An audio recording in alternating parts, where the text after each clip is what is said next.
इंसान को ये समझना चाहिए कि अल्लाह ने ये जो जिंदगी हमको दिया है ना, ये हमें खुला जीने के लिए नहीं दिया है। वो तो इसलिए दिया कि जब हम उससे वादा किए ना, तो अल्लाह हमसे वादा किया, बता दुनिया में तू जाकर क्या करेगा। तो हमने अल्लाह से कहा, यार अब मैं जाता हूँ, खालिस तेरी इबादत करूँगा, गरीब मिस्कीनों पर मदद करूँगा, रहम करूँगा और तेरा नाम रोशन करूँगा, जगह जगह तेरा बात करूँगा और खालिस तेरी इबादत करूँगा यारो। तो अल्लाह ने कहा, सोच ले, दुनिया में भेजता हूँ तुझे, लेकिन वहाँ हम नज़र नहीं आएंगे और तेरे साथ तेरे को बहकाने वाले को भी तेरे साथ भेजेंगे। इसलिए जब हम पैदा होते हैं तो हमारे साथ दो और पैदा होते हैं, एक फरिश्ता और एक शैतान, जिनको हम हमजाद बोलते हैं। एक बुराई की तरफ ले जाता है और एक बुराई से रोकता है। लेकिन हमारे जब अक्ल काम करती है तो हम देख लेते हैं और समझ आता है तो समझ लेते हैं। इसलिए जिंदगी को आप इस तरह ना जिए। समझ रहे हैं आप? क्योंकि इतना खुला जिंदगी नहीं होती है जितना हम लोग जी रहे हैं। क्योंकि हमें रब को हिसाब देना है और अगर रब के पास हम जाएंगे तो अल्लाह पूछेगा हमसे ज़रूर इस बात को कि बता तूने क्या किया। वो शायर तो उसी पे कहा है, कैसी दुनिया है मुर्शिद गजब रे गजब, चंद दिनों में ही भूल जाते हैं सब। कि चंद दिनों में हम भूल जाते हैं। जब पेट से माँ के पैदा होते हैं तो सब कुछ याद रहता है। अल्लाह ने कहा तू जा, अल्लाह तो अपना वादा निभा रहा है। कहा है तू कुछ भी करेगा मैं तेरा रिस्क दूंगा। तो रिज्क और मौत हमारे पीछे पीछे आ रही है, ये रब के जिम्मे है। और हमें क्या करना है, हम अपने वादे पे खरा उतरते हैं या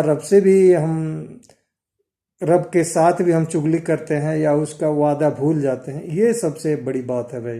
तो आप जिंदगी को इस तरह ना जिए मेरे भाई, कोई भी इस तरह ना जिए, क्योंकि दोबारा जिंदगी नहीं मिलेगी।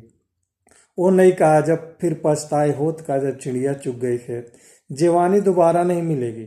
इसी बात पर एक बात याद आ गया कि एक बुजुर्ग थे जो झुक कर, ऐसा सर झुका कर रास्ता पे चल रहे थे। एक नौजवान देखा तो नौजवान ने कहा, अरे बाबा क्या ढूंढ रहे हैं।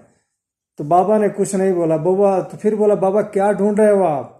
तो बाबा ने फिर कुछ नहीं बोला। बस तीसरी बार पूछा कि बाबा आप क्या ढूंढ रहे हो।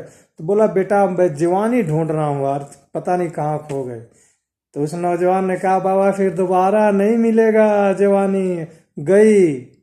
तो बाबा ने कहा, कितना प्यारा जवाब दिया, बेटा इसी बात का अफसोस है, मेरी जवानी तो चली गई, ढूंढ रहा हूँ, मिल जाती तो मैं कुछ कर लेता, लेकिन तुम्हारे पास है, तुम इसको पकड़ कर रखना ताकि मेरे तरह तुम्हें भी ना पछताना पड़े। तो जिसके पास जिसका निकल गया है वो तौबा करे, अल्लाह माफ करेगा। जिसके पास है मेरे भाई इसको संभाल लो, फिर दोबारा जिंदगी नहीं मिलेगा। फिर अच्छा नहीं लगेगा खुदा के सामने। हमारा कोई अपना हो चाहे कोई भी हो, जहन्नुम के आग में जाएगा तो फिर क्या बनेगा। लोग कहते हैं ना, चलो देखा जाएगा, किसने देखा है। देख लेंगे, माँ के पेट में क्या हुआ कोई नहीं देखा है। लेकिन ये थोड़ी है कि हमने माँ के पेट में नहीं था, लेकिन माँ के पेट में हुआ क्या हम नहीं देखे थे।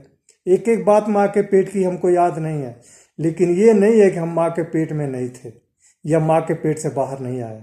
ये तो सच्चाई है ना। इसी तरह कुछ बातें पर्दा में है जो आएगी, वो उसे समझाने के लिए इतना काफ़ी है कि अगर ये याद आ जाए कि माँ के पेट में क्या हुआ तो सारा बातें आपके सामने नजर आ जाएगी। लेकिन नहीं आई, तो इसलिए जिंदगी को इतना खुला मत जियो। जिंदगी तुम्हारी नहीं है, इस पे हक किसी और का है। जब चाहे जिंदगी का सांस बंद कर देगा।